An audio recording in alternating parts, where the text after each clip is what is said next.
In this build I reduce the ground clearance and add more torque. But before I proceed with the build I will show you some details of the F1. This is the receiver and I will change it for better modulation.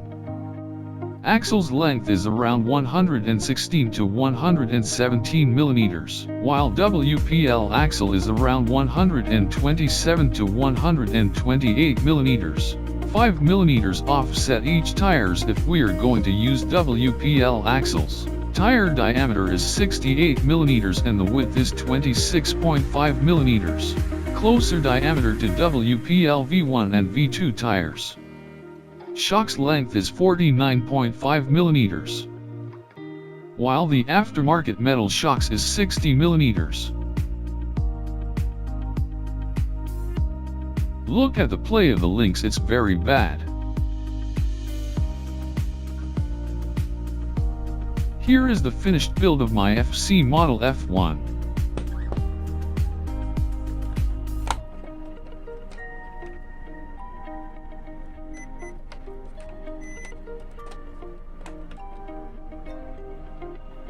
Steering angle is not so wide. If only I can change it into CVD wheel hub, will be much better. My receiver has a built-in light controller.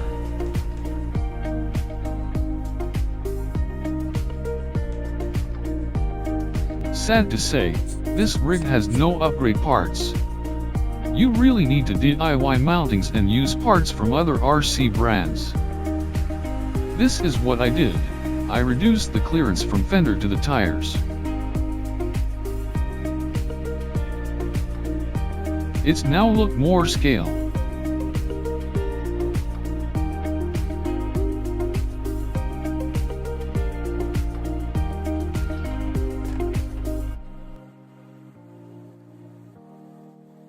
In the front, for upper and lower links, I used adjustable link rods.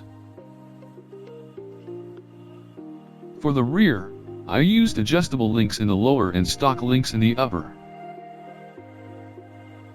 Adjustable links helps you adjust the wheelbase, better angle of drive shaft and a good flex. I replaced stock drive shafts into metal.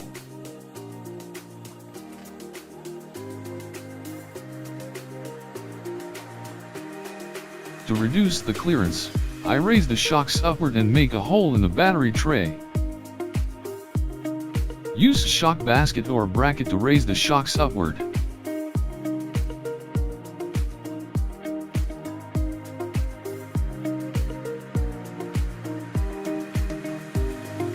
I place shocks in the rear in slant position.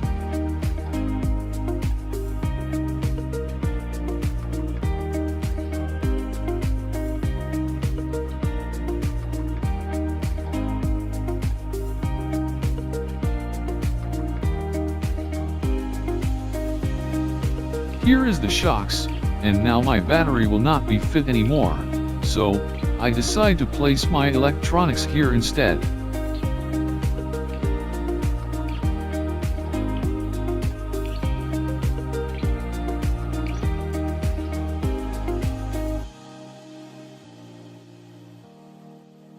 For the electronics, I use 3-in-1, ESC, receiver and light controller board and transmitter from my RGT Jimny 110 scale by Fly Sky and Hobby Wing.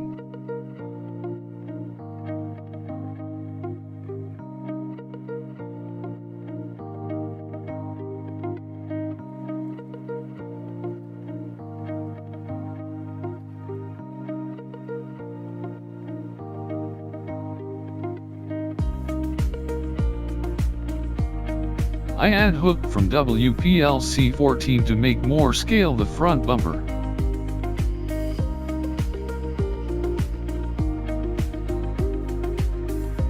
I put Ray from Star Wars for my driver.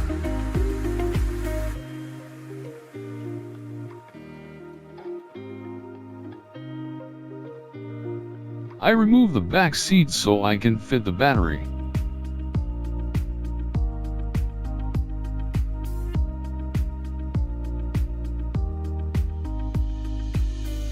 Cut and trim interior. that will hit the DIY mountings, upgrade parts and other parts like the axle's pumpkin. I DIY bracket to hold the chassis from the shell in the front part.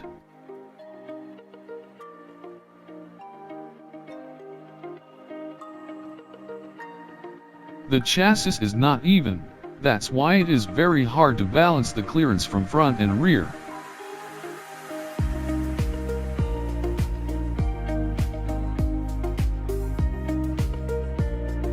Again, this is how the front shocks mounted.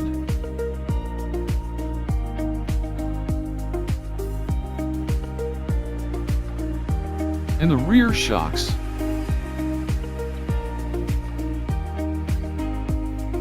I replaced the gearbox into 370 all-metal single-speed motor gearbox. I DIY the mounting for the gearbox. These brackets are made from thin aluminum angle bar. As we all know, this is the best torque gearbox with a 34% gear ratio. I replaced the stock servo motor into 9G metal gears by Emax.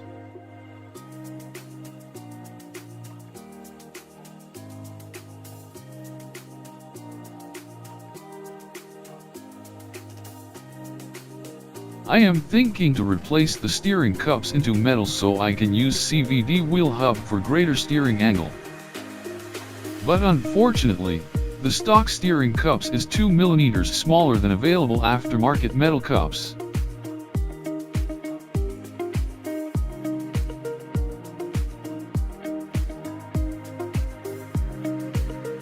Take a look closer once more before I will show you the performance of the Jeep.